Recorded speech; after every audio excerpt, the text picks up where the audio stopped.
नेहमीची तीच पद्धत वापरून गवारीची भाजी करत असाल तर एकदम नवीन पद्धतीने गवारीवर बेसन टाकूनच पहा। गवारीमध्ये बेसन टाकून काय असेल हा तुम्हालाही प्रश्न पडला असेल। गवारीची अशी वेगळ्या पद्धतीने भाजी आपण करणार आहोत, वेगळ्या चवीची। तर आजपर्यंत अशी भाजी तुम्ही कधीच बनवली नसेल आणि नेहमीची तीच चव किंवा त्याच पद्धतीने केलेली भाजी खाऊन कंटाळला असाल तर या पद्धतीने नक्कीच बनवा। आणि जर एकदा या पद्धतीने भाजी जर बनवून घरच्यांना खाऊ घातलात ना तर भाजी न खाणारे सुद्धा अगदी आवडीने खातील आणि आठवड्यातून 2 ते 3 वेळा बनवायला मात्र नक्कीच सांगतील। इथे बघा गवार मी नार काढून मोडून स्वच्छ धुवून घेतलेली आहे आणि स्वच्छ धुतलेली गवार निथळून एका प्लेटमध्ये ठेवली आहे। आता काय करायचं आहे, एका कढईमध्ये सगळी गवार घालायची आहे आणि 1 मिनिटभर गवार छान अशी कोरडी होईपर्यंत आपल्याला परतवून घ्यायची आहे। गवार आपण धुवून घेतल्यामुळे भरपूर असा पाण्याचा अंश आहे तो पूर्णपणे जाईपर्यंत म्हणजे पूर्णपणे गवार कोरडी होईपर्यंत आपल्याला 1 मिनिटभर छान अशी मंद आचेवर परतवून घ्यायची आहे। पूर्णपणे ती कोरडी झाल्यानंतरच आपल्याला पुढची प्रोसेस करायची आहे। त्याआधी सगळी गवार अशा पद्धतीने मी परतवून घेतली। खास करून गवारीची भाजी कशीही केली तरी ती छानच होते, पण गवारी जर कोण खात नसतील तर या पद्धतीने त्यांना भाजी नक्की करून द्या। या आगळ्या वेगळ्या पद्धतीने केलेली भाजी नक्कीच त्यांना आवडेल। त्याचबरोबर ही रेसिपी तुम्ही कुठून व कोणत्या शहरातून पाहत आहात ते मला कमेंट करून सांगा आणि यापूर्वी या पद्धतीने भाजी कधी बनवली का ते सुद्धा सांगा। याआधीही मी रेसिपी शेअर केली होती, भरपूर प्रतिसाद मिळाला या रेसिपीला। 2 ते 2.5 लाखांपर्यंत ही रेसिपी पोहोचली आहे आणि त्यांनी भरभरून प्रेम दिलं आहे। त्याचबरोबर आज माझे नवीन सबस्क्रायबर मंडळी आहेत त्यांच्यासाठी खास करून ही रेसिपी परत एकदा मी शेअर केली आहे। गवार पूर्णपणे कोरडी झाल्यानंतर आता यामध्ये आपल्याला 1 चमचाभर तेल टाकायचं आहे आणि तेल टाकल्यानंतर ही 1 मिनिटभर छान असं परतवून घेऊन याला मंद आचेवर झाकण ठेवून ना एक वाफ काढून घ्यायची आहे। गवारीचे फायदे तर तुम्हाला माहितीच आहे। नेहमीच्या त्याच पद्धतीने बनवण्यापेक्षा थोडी वेगळ्या पद्धतीने ट्राय केली की खाणारेही आवडीने खातात आणि अशा पद्धतीने गवार भाजून घेतली ना की गवारीची चव अप्रतिम लागते भाजीमध्ये। त्याचबरोबर या प्रोसेसमध्ये अर्धी कच्ची ती शिजलीही जाते। छान असा रंग बदल आहे गवारीचा। त्यावेळेला आपल्याला इथे 2 चमचे होईल एवढे बेसन पीठ घालायचं आहे। इथे मी 2 चमचे बेसन चाळून घेतलं होतं आणि ते बेसन यामध्ये टाकलं। बेसन एकदा या गवारीमध्ये पडलं ना छान असं परतवून घ्यायचं। बेसनचा कच्चा वास जाईपर्यंत आपल्याला ही गवार परतवून घ्यायची आहे। परत एकदा गवार आपण आधीच परतवून छान डाग पडेपर्यंत घेतली होती आणि आता बेसन टाकल्यावर जास्तीची परतायची गरज नाही, फक्त बेसन आहे ना त्याचा कच्चा वास जाईपर्यंत आपल्याला थोडंसं परतवून घ्यायचं। लगेचच आपल्याला इथे ना थोडंसं मीठ घालून घ्यायचं आहे या गवारीच्या चवीचं आणि मीठ घातल्यानंतर व्यवस्थित सगळं मिक्स करून घ्यायचं आहे। म्हणजे कसं, गवार तर आपली अर्धी कच्ची शिजली आहे, त्यामध्ये बेसन आपण भाजून घेतलं आहे, ते बेसन गवारीच्या आतपर्यंत जातं आणि गवारीच्या चवीचं मीठही आपण टाकलं होतं, ते पण व्यवस्थित सगळं मिक्स करून घेतलं आणि छान असं हे परतवून घेतलं हे खरपूस होईपर्यंत। हे असं परतून घेतल्यामुळे गवारीच्या आतपर्यंत बेसन मीठ व्यवस्थित मुरलं जातं आणि गवारीची चव भाजीमध्ये आळणीही लागत नाही। त्याचबरोबर खमंग, दाटसर आणि चविष्ट अशी भाजी आपली तयार होते। आता पुढे काय करायचं आहे, हे आपल्याला एका प्लेटमध्ये सगळी गवार भाजलेली काढून घ्यायची आहे आणि त्याच कढईमध्ये आपल्याला पुढची प्रोसेस करायची आहे। त्याआधी बघा ही गवार जी आहे ना अशीच खायला ही खूप छान लागते, भाकरी चपातीसोबत दही घालून। नक्की या पद्धतीने भाजून घेतलेली गवार ट्राय करून बघा, ती शिजली देखील आहे, चवीला खूप छान लागते। आता काय करायचं आहे, भाजलेली गवार ना आपण बाजूला प्लेटमध्ये काढून ठेवली आणि त्याच कढईमध्ये 2 पळी तेल घातलेलं आहे।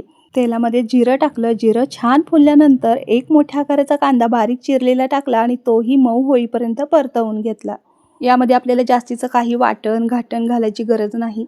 आपलं जे बेसन टाकलं आहे ना त्यामुळे भाजीला थोडासा दाटसरपणा येतोच आणि चवही छान होते, पुढे तुम्हाला कळेलच। त्याआधी आपल्याला इथे कांदा व्यवस्थित परतवून घेतल्यानंतर 1 मोठ्या आकाराचा टोमॅटो बारीक चिरलेला टाकायचा आहे। इथे मी मोठ्या आकाराचा टोमॅटो घेतला आहे, जर लहान असतील तर 2 टोमॅटो बारीक चिरून यामध्ये टाका।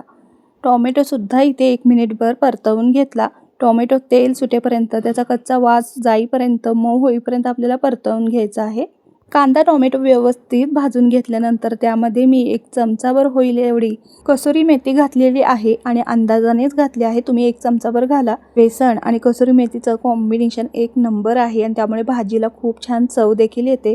कांदा टोमॅटो परततानाच ही कसुरी मेथी घातली आहे आणि ती देखील मी परतवून घेतली आहे। त्याचबरोबर इथे मी अर्धा चमचा हळदही घातली आणि मंद आचेवर झाकण ठेवून एक वाफ काढून घेतलेली आहे। म्हणजे कसं, टोमॅटो एकदम मऊ होऊन ना छान असा विरघळला जातो आणि भाजीमध्येही एकजीव होतो आणि छान टेस्ट येते त्याची।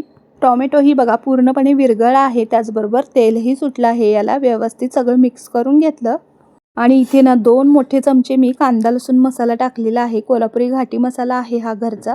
तुम्ही तुमच्या घरच्या वापरण्यातला कोणताही मसाला यामध्ये तुमच्या आवडीप्रमाणे टाकू शकता. इथे 2 मोठे चमचे मी कांदा लसूण मसाला टाकलेला आहे. जर तुम्ही मिरची पावडर वापरत असाल तर या ठिकाणी 1 चमचा किचन किंग मसाला, धने जिरे पावडर टाकायला मात्र विसरू नका. त्याचबरोबर 1 चमचा गरम मसाला. चटणी टाकल्यानंतर हे सगळं व्यवस्थित मिक्स करून घेतलं. आणि या ठिकाणी आता मी इथे दही टाकलेलं आहे. दही मात्र तुम्ही इथे तुमच्या आवडीप्रमाणे टाकू शकता. मी इथं माझ्या आवडीनुसार आमटीची छोटी वाटी असते ना त्या वाटीने अर्धी वाटी टाकलेलं आहे. आणि दह्याच्याच वाटीमध्ये थोडंसं पाणी म्हणजे 2 चमचे पाणी घातलं आणि तेही पाणी यामध्ये ओतलेलं आहे आणि हे सगळं व्यवस्थित मिक्स करून घेतलं. हे बघा अशा पद्धतीने छान आपली ग्रेव्ही तयार झाली आहे आणि छान असं त्याला तेलही सुटू लागलं आहे. यावेळेला आपल्याला इथे गवार घालून घ्यायची आहे भाजून ठेवलेली. गवारीमध्ये बेसन घालून ही भाजी ना अशा पद्धतीने केलेली ना इतकी छान होते ना चवीला. अगदी गवारीची भाजी न खाणारी प्लेट चाटून पुसून खातील. भूक नसणारे सुद्धा या भाजीच्या सुगंधानेच ना 2 घास जास्तीचे खातील. आता गवार टाकल्यानंतर हे सगळं व्यवस्थित मिक्स करून घेतलं आणि दह्याची वाटी होती ना त्यातच थोडंसं पाणी घातलं आणि यामध्ये मी पाणी घालून ना हे सगळं परत एकदा व्यवस्थित मिक्स करून घेतलं. आता आपल्याला मंद आचेवर ना पूर्णपणे तेल सुटेपर्यंत ही भाजी ना शिजवून घ्यायची आहे. गवार जेव्हा आपण भाजून घेतली तेव्हाच ती शिजली होती, पण थोडीशी आपण या मसाल्यांमध्येही शिजवून घ्यायची आहे. फक्त आपल्याला 1 मिनिटभर मंद आचेवर झाकण ठेवून मस्त असं तेल सुटेपर्यंत भाजी शिजवून घ्यायची आहे. आणि त्याचप्रमाणे तुम्ही इथे बघू शकता 1 मिनिटानंतर भाजी आपली किती छान दिसत आहे. रंग बघा त्या भाजीचा आणि दिसायला इतकी सुरेख आहे तर चवीला किती छान लागत असेल.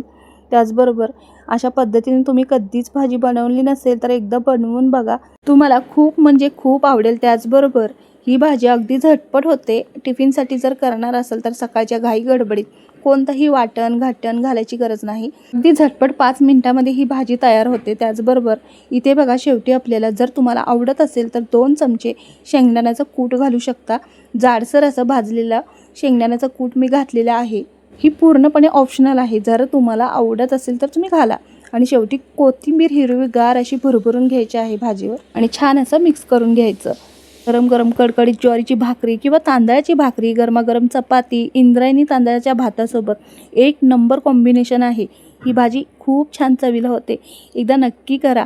आवडल्यास रेसिपीला लाईक करा. रेसिपी तुमच्या मित्रमंडळींना शेअर करा. अजूनही सबस्क्राईब केलं नसेल तर तेही करून घ्या. धन्यवाद.